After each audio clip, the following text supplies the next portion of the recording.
Hey everybody, Jake here with the Brave and the Boys, and today we're doing an overview for Absolute Doomsday Clock. Now, we have covered every edition of Watchmen, and we've covered the complete Doomsday Clock reading order. You can watch those videos here and here.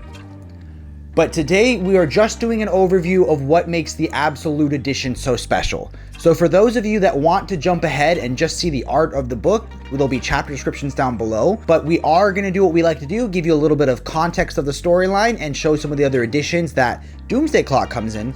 And then we'll cut through to a couple of our favorite parts and some of the gorgeous artwork and amazing extras that make the Absolute Edition of this amazing story so special. So I do want to say, if you're buying 1 or 3 books from Organic Price Books, you can use the code Braveboys to save $2. Or if you're buying 4 or more books, you can save 5% using the code Braveboyssit. Let's dive in. So first up, let's go to some additional reading that might be beneficial. Like I said, we covered this in a really long, extensive video of everything from the Before Watchmen Omnibus all the way up to Doomsday Clock. So you can totally check that video out here. So off the bat, you totally want to read Watchmen. It's an amazing book. It exists in a ton of different formats. If you want to see what formats they exist in, you can check them out here. But they're going to follow up the events in the deluxe edition of Rebirth. So Rebirth kicked off the Rebirth line of DC Comics, and it really sets the seed for all the things behind the scenes that have been going on with the Watchmen characters and how they've been messing with the DC universe. That through line is then picked up in the crossover of the Rebirth Flash and Rebirth Batman in the button, which showcases the famous Watchmen button with the little blood splatter of the comedian. It's really going to set the tone. And again, there are more books that you can include in this line, but again, we cover that in another video. The main point is you want to read Doomsday Clock. So now we're going to talk about what makes Doomsday Clock so special, what it's about, what editions it comes in, and then show you some of that gorgeous art. So next up, guys, we're going to talk about the context of the Doomsday Clock storyline and then walk you through the different editions that it comes in.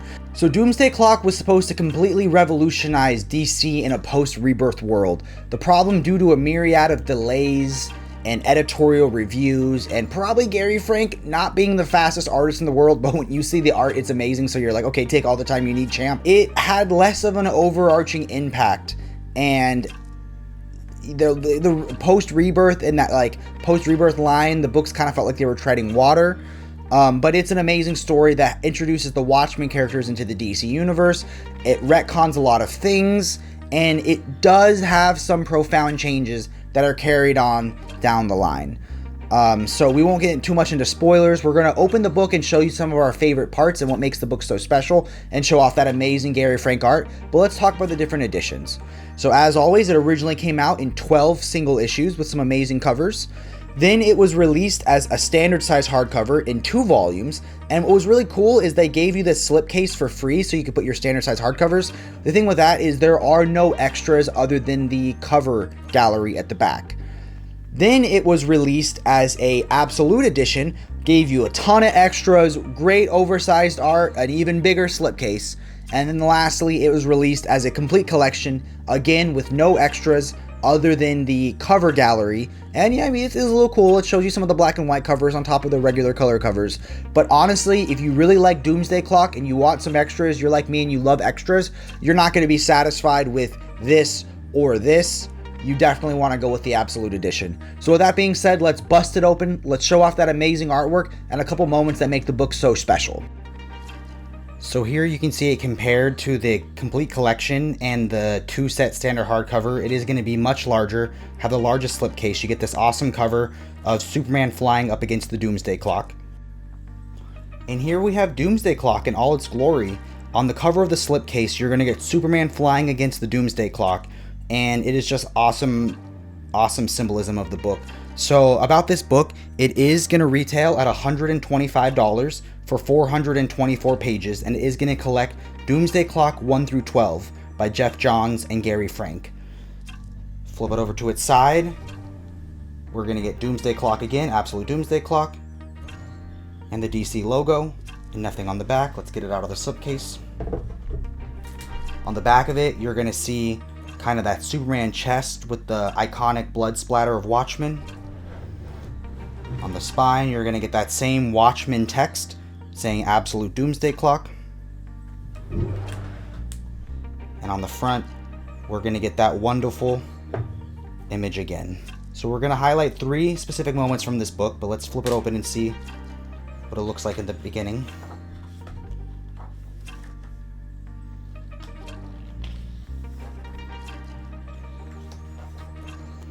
So it starts off showing kind of like the end of the world. People are protesting, they're rioting. You get that end is nigh sign, and there's this no symbol for Ozymandias. So this is going to pick up directly where Watchmen ended off, where people have found out Ozymandias' plan. It didn't work. The Watchmen world is not happy. Vite Industries is being overrun, and you kind of just get to see the after effects of what's going on. And then what do we see? We see Rorschach. But how can that be? We saw what happened to Rorschach in the original comic. He never compromised, even in the face of Armageddon. So who this new Rorschach is one of the wonderful mysteries that you get to solve in this book. And you have him breaking in and saving this new character who goes by the name of Marionette. All the Watchmen characters were based off of Charleston comic characters. Mime and Marionette were based off of Punch and Julie. So here you have Mime,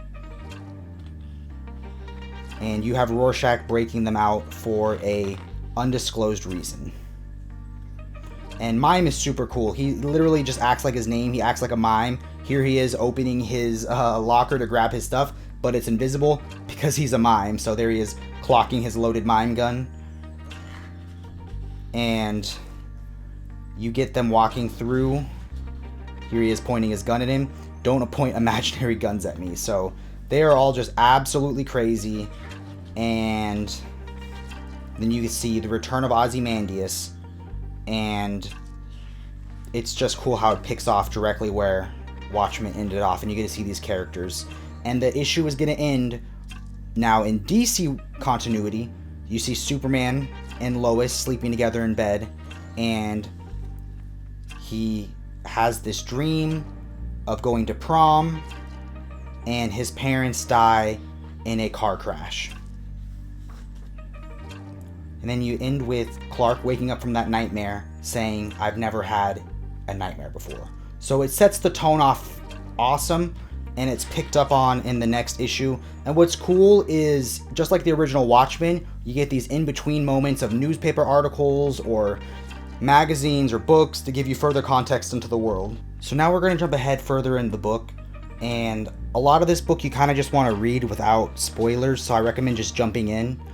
But what's cool is you get to see or overhear Dr. Manhattan's monologue to himself as he's observed different continuities of DC and different origin stories, and he changes little things. You can see that he's altering. You get to see that he affected the Justice Society of America, which affected the Justice League, which affected the Legion of Superheroes. So he's been playing God with the DC world. And you get characters like Johnny Thunder from the JSA, but he doesn't have his powers, and he's holding onto this lantern. You get her, who's a Legion of Superhero character, but the Legion doesn't exist. And you find out continuities all out of whack, and you have them searching for Dr. Manhattan. So Ozymandias, the Joker, Comedian, Mime and Marionette, everyone's trying to figure out what's going on. Good to see Batman doing some cool stuff.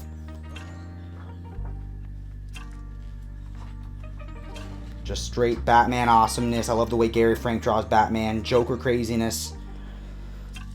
And then, because Dr. Manhattan had affected this lantern, it has residual energy, they were able to summon Dr. Manhattan. So you get to see him appear in the DC universe in all his glory. And I love that the first thing that happens is the Joker's uncomfortable with his nudity. So, hopefully showing that doesn't get me demonetized. And you get to hear, him explain that he's in the middle of something. He's working on something, to not bother him. You get some more origin of Ozymandias, that he might not be telling the truth. And you have Dr. Manhattan saying that as he looks into the future, he sees violence and he sees all this crazy stuff happening, and then everything ends. And, he has to figure out what's going on. He has to let it play out. And let me jump ahead. I don't want to give too many spoilers. But this right here, this is the important panel. He says, "I stepped off the floor onto the surface of Mars, and he looks forward and he sees Superman. When he meets Superman, he's yelling at me. His eyes burn with anger as he throws his fist forward. Then I see nothing.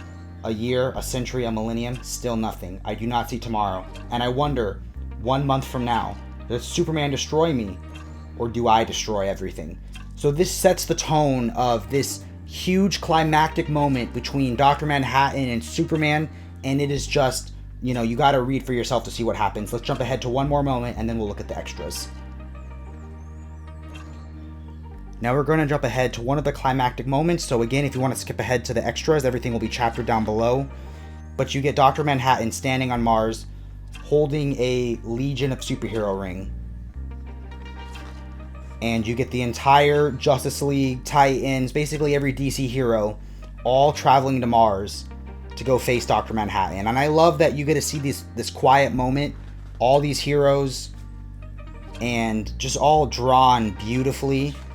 And like you got the Doom Patrol, you get like Justice League Dark, you get the Bat Family, and it's just super cool.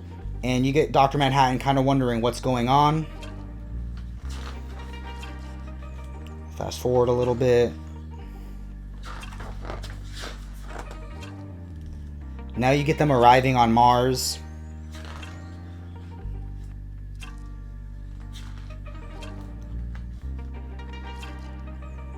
And they all start to confront Dr. Manhattan. And I love that it's Guy Gardner throwing the first punch. And you just get to see Dr. Manhattan go up against the entire DC universe, basically. I think we'll leave it here. I want you guys to get a taste of the action. So, I mean, this isn't a crazy action-heavy book. There are amazing action moments. But you have to remember that this book is layered. It's more about symbolism, ideals, what Dr. Manhattan represents, what Watchmen represents to comics, and what Superman represents to comics. So it's a really incredible storyline. Everyone has to read it. And let's jump ahead and go to the extras. So now we're in the extras. Here we're going to get an awesome cover gallery and sketchbook. All the covers of... I mean, I think I probably own almost every cover of Doomsday Clock that they came out with. I was a huge fan of all of it. This was kind of the height of my DC single issue collecting. So I like that we get to see the black and white comic covers. We get to see the colored ones. And I was so excited. Every cover, I was just so excited. And I love the way Gary Frank draws the Joker. Just this Rorschach punching the Joker. That's just the coolest thing. Like, and them on puppet strings. I love that. And then this was probably one of the coolest covers. Just all of DC heroes, you know, being decimated by Dr. Manhattan. This one, a young person dreaming of the Justice Society.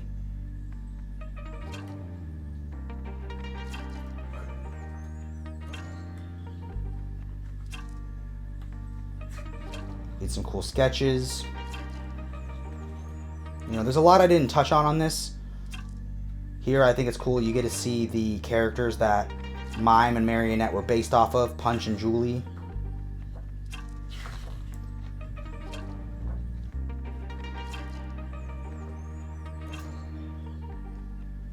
Get to see him sketching Batman.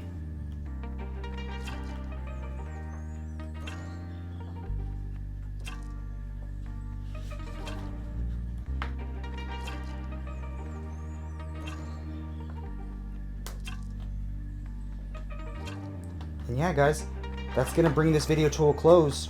Oh, that's cool. I haven't seen this before. It's like a little photograph. The photograph of him with his ex. That's a really neat touch. I had no idea that was in there. But yeah, guys, let's jump into the conclusion. In the words of Dr. Manhattan, nothing ever ends, Adrian, but sadly, we do have to bring this video to a close. So before we wrap up, I want to say thank you so much for watching. It would mean the world if you like, commented, and subscribed. If you smash that like button, comment down below, tell me what edition you're going to pick up Doomsday Clock in. If you do want to pick it up, you should use our sponsor, Organic Price Books. There you can save $2 on 1 to 3 books using the code BRAVEBOYS. Or if you're buying 4 or more books, you can use the code BRAVEBOYSIT to save 5%. Thank you so much for sticking with this channel. This means the world to both of us. Keep reading and stay brave.